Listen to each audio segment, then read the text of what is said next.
सभी स्टूडेंट्स, सभी मेरे सीनियर्स, मेरे जूनियर, छोटे बड़े भाई बहन, सबका फिर से स्वागत है। हम एलगी की सीरीज़ को आगे बढ़ाते हैं और आज से हम शुरू करेंगे इकोनॉमिक इम्पॉर्टेंस ऑफ एलगी। लगभग 2 या 3 पार्ट में इकोनॉमिक इम्पॉर्टेंस को कंप्लीट कर लेंगे। तो बाकी सारी जनरल कैरेक्टर्स इंट्रोडक्शन ऑलरेडी हो चुकी है। एलगी एक्वाटिक हैबिटेट में पाए जाते हैं। Fresh water as well as marine water दोनों हैबिटेट में खूब जी भर के पाए जाते हैं। हालांकि आपने बहुत डिफरेंट वैरायटीज़ और भी देखी जहाँ डिफरेंट एरिया में ये पाए जाते हैं। बर्फ़ में भी पाए जाते हैं, चट्टानों पे भी पाए जाते हैं। तो हर जगह लगभग पाए जाते हैं। डाइवर्स जगह पे ये डाइवर्स हैबिटेट में प्रेजेंट होते हैं। But most of the algae are found in aquatic habitat, both marine as well as fresh. ठीक है, दोनों में, मराइन और फ्रेश दोनों में, as well as fresh. Algae को कॉमनली हम पॉन्ड्स कम कहते हैं। इनकी विग्रस ग्रोथ हो जाती है बहुत अच्छे से। या सी वीड भी इनके लिए वर्ड काफ़ी यूज़ होते हैं, खासकर ब्राउन और रेड एल्गी के कुछ जेनरा हैं जो सी वीड को कंस्टिट्यूट करते हैं, खासकर ब्राउन वाले से ज़्यादा, है ना।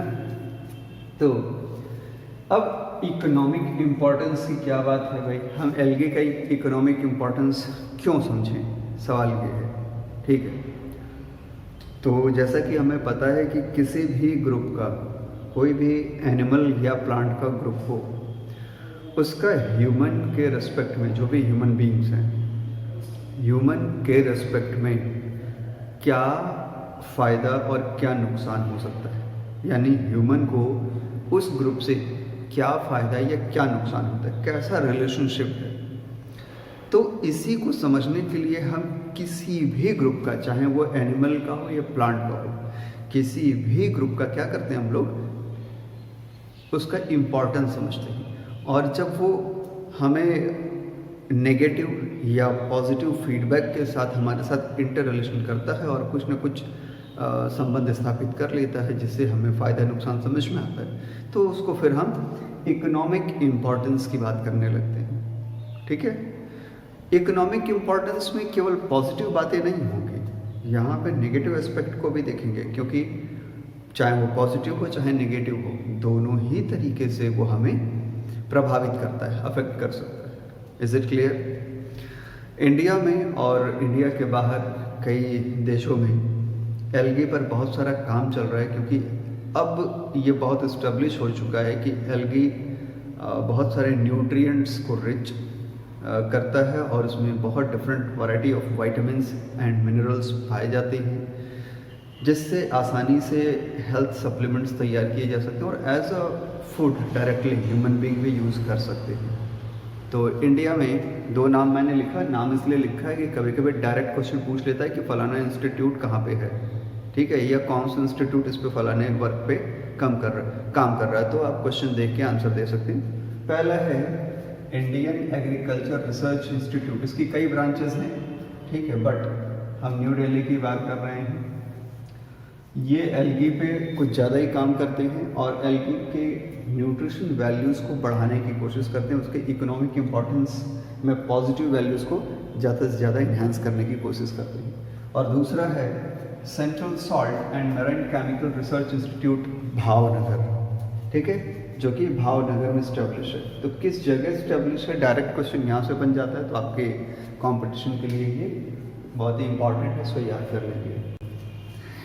एल्गी कई तरह से यूज़ होती है।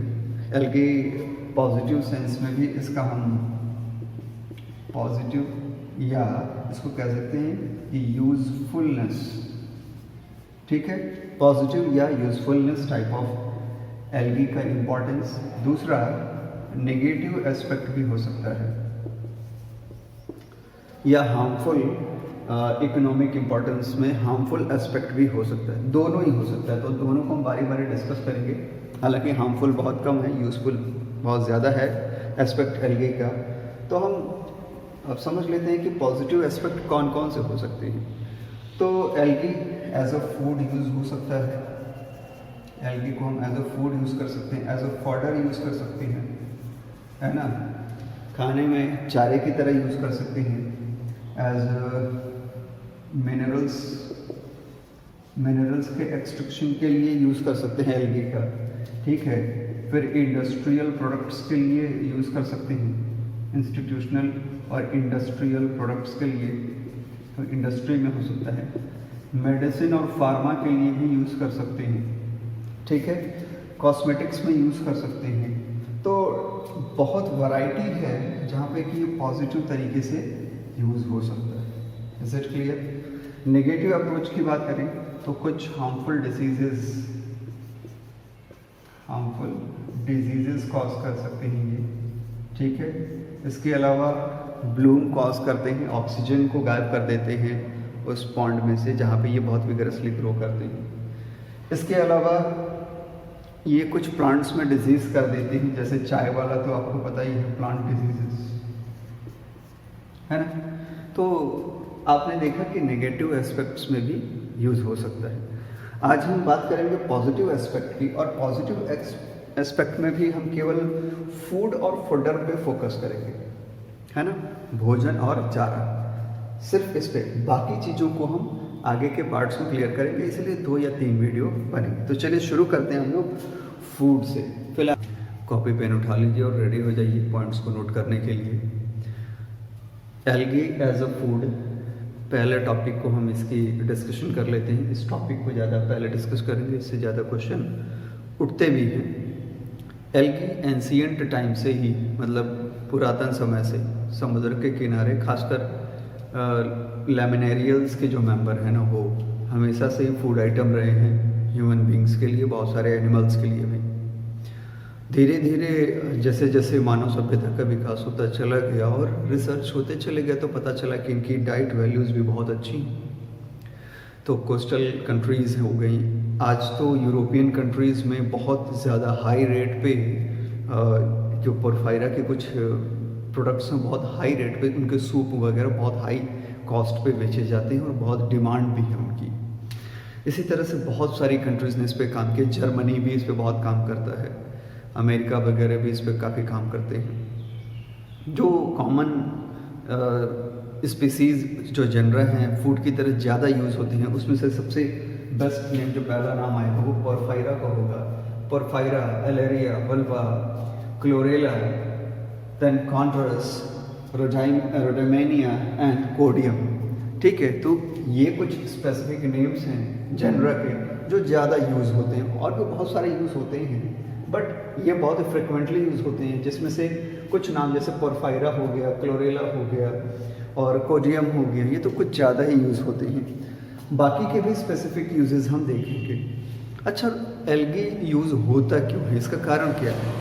सबसे बड़ी बात तो ये है कि इसकी अवेलेबिलिटी, क्योंकि ये समुद्र में भी आसानी से मिल जाते हैं और फ्रेश वाटर में भी इजीली अवेलेबल है। दूसरी बात, इसकी न्यूट्रिशन वैल्यू बहुत अच्छी होती है। नॉर्मल जो हमारे क्रॉप्स हैं उसके कंपैरिजन में इनकी न्यूट्रिशन वैल्यूज़ काफ़ी ठीक ठाक हैं।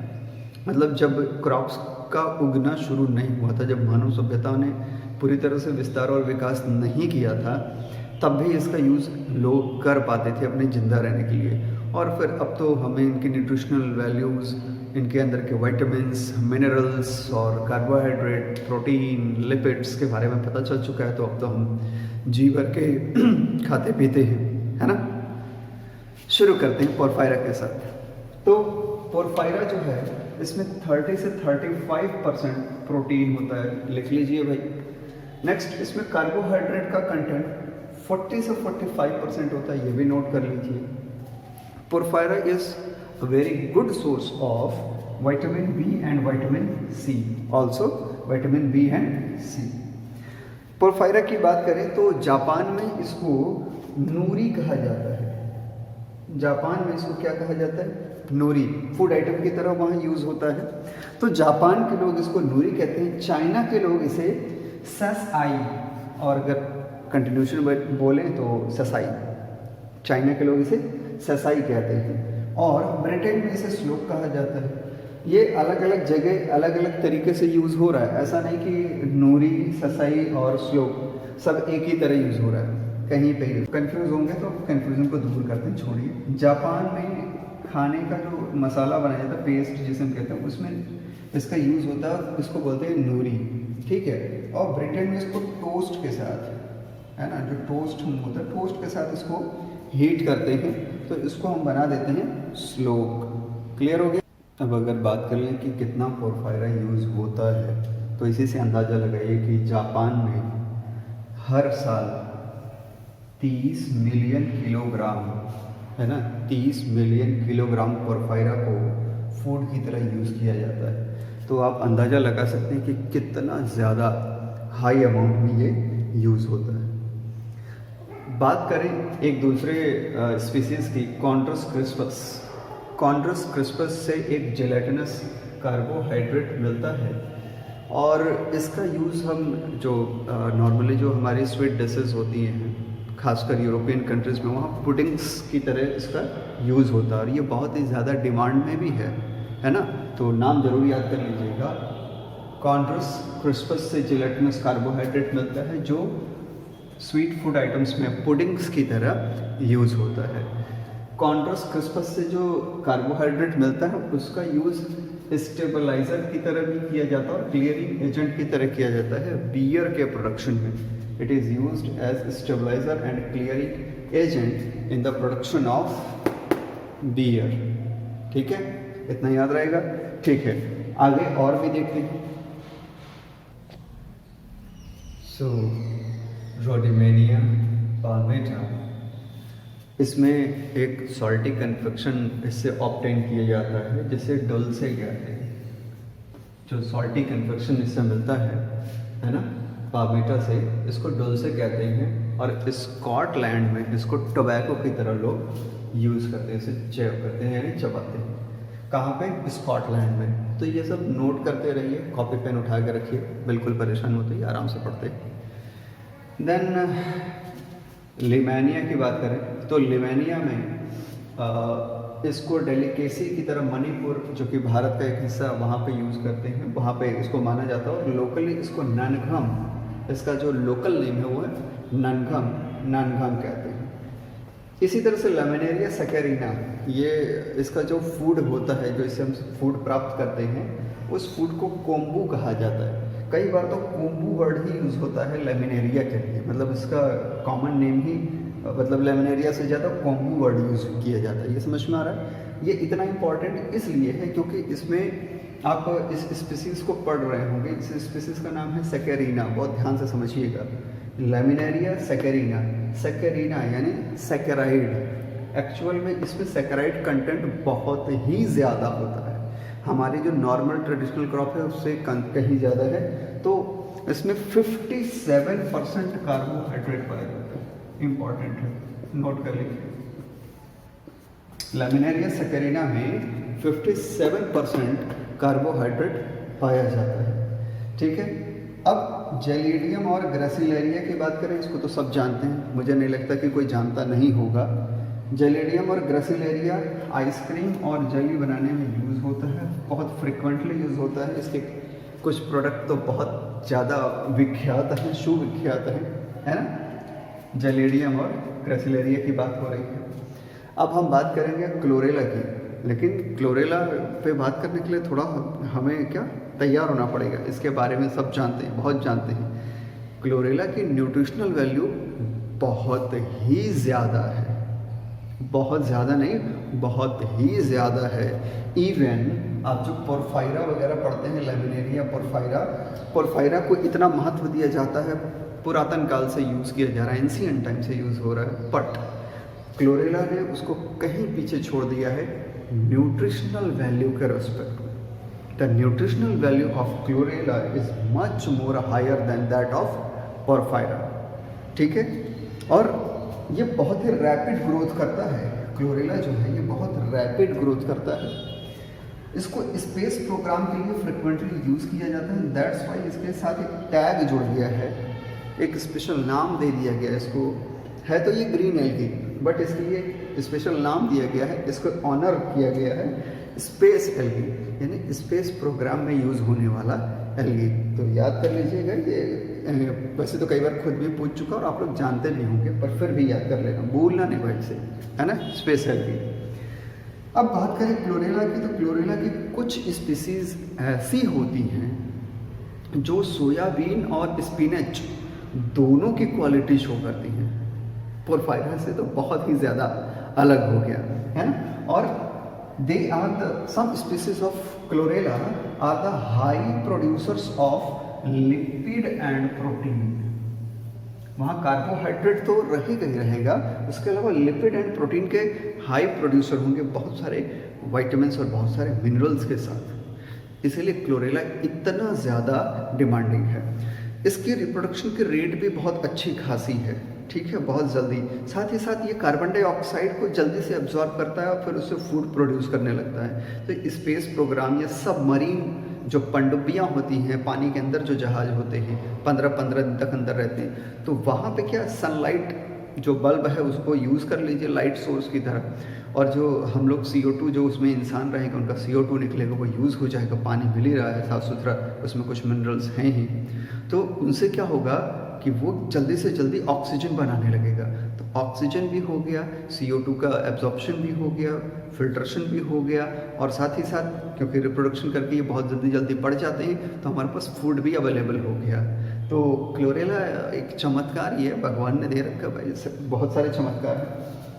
An average yield of 13 metric tons, 13 metric ton per year per acre, अगर ठीक से खेती की जाए, प्रॉपर कंडीशन में क्लोरेला की खेती की जाए तो पर एकड़, 1 एकड़ में 1 साल में 13 मेट्रिक टन क्लोरेला को हम ग्रो करा सकते हैं।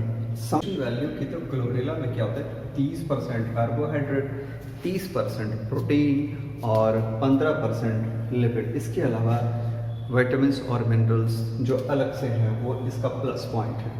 तो ये पोरफायरा से न्यूट्रिशन की वैल्यू में बहुत ही ज़्यादा एफिशिएंट हो गया। नोट कर लीजिए इसको, ठीक है, कर लिया आपने।